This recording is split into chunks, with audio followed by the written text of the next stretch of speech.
update ng bayan, maasahan anumang panahon. Magandang oras po sa ating lahat, narito ng latest update ukol sa binabantayan nating si Severe Tropical Storm Christine. Huling namataan ang mata ni Bagyong Christine sa may vicinity ng Bauco Mountain Province. Taglay pa rin nito ang malakas na hangin na umaabot sa 95 km per hour malapit sa gitna at pagbugsong umaabot pa rin sa 160 km per hour. Sa ngayon ay kumikilos ito ng west-southwest sa bilis na 20 km per hour. Sa mga susunod na oras ay posible na nitong malagpasan ang mga kalupaan ng Ilocos Region. Sa ngayon nakataas pa rin ang Tropical Cyclone Wind Signal number 3 sa bahagi ng Mountain Province, Ifugao, Benguet, ang northern portion ng Nueva Vizcaya, ang southern portion ng Ilocos Sur, sa may La Union at sa may Pangasinan. Samantalang nakataas pa rin ang signal number 2 sa Cagayan kasama ng Babuyan Islands, sa may Isabela, Quirino, ang nalalabing bahagi ng Nueva Vizcaya, Apayao, Kalinga, Abra, Ilocos Norte, ang nalalabing bahagi ng Ilocos Sur, Nueva Ecija, Aurora, Bulacan, Tarlac, Pampanga, Zambales, Bataan, Metro Manila, Rizal, Cavite, ang western portion ng Batangas, ang northern portion ng Laguna. Samantalang nakataas pa rin naman ang Tropical Cyclone Wind Signal number 1 sa Batanes, ang nalalabing bahagi ng Batangas, ang nalalabing bahagi ng Quezon,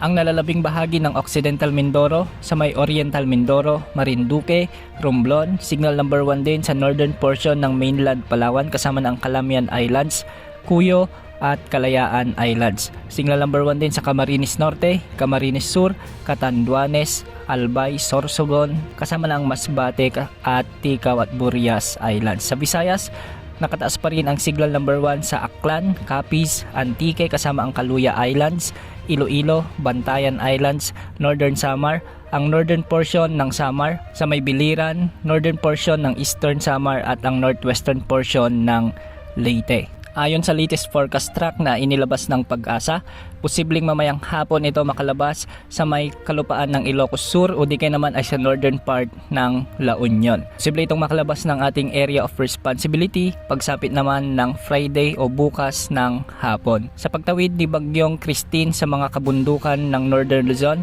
posibleng humina ito bilang tropical storm category. Samantala, posible pa namang itong lumakas muli bilang severe tropical storm habang ito ay nasa West Philippine Sea kung saan makakasagap ito muli ng kanyang lakas. Kung ating titignan ang latest forecast track ng Pag-asa, posibleng bumalik o mag-recurve pabalik sa Luzon si Bagyong Christine. Sa mga susunod na araw ay posible itong muling lumapit sa may central o di kaya naman ay sa northern Luzon na siyang magdudulot muli ng maulap hanggang sa maulang panahon, ngunit hindi naman ito nakikitang tatama muli sa kalupaan ng mainland Luzon.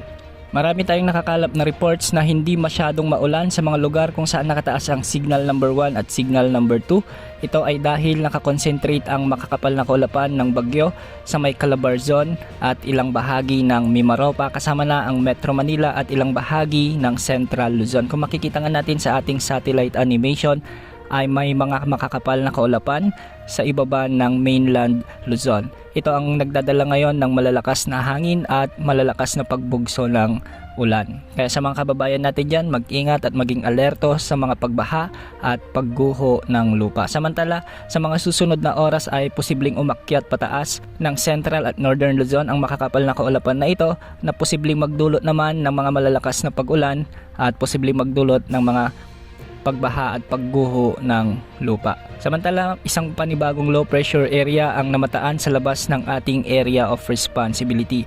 Ayon nga sa Japan Meteorological Agency, isa na itong ganap na bagyo at posibleng pumasok sa ating area of responsibility sa mga susunod na araw. Bahagya itong lalapit sa hilagang silangan ng Northern Luzon, ngunit sa ngayon hindi pa naman nakikitang tatama sa anumang bahagi ng ating bansa. Yan muna ang update sa lagay ng ating panahon. Ito pang weather update ng bayan, maasahan anumang panahon.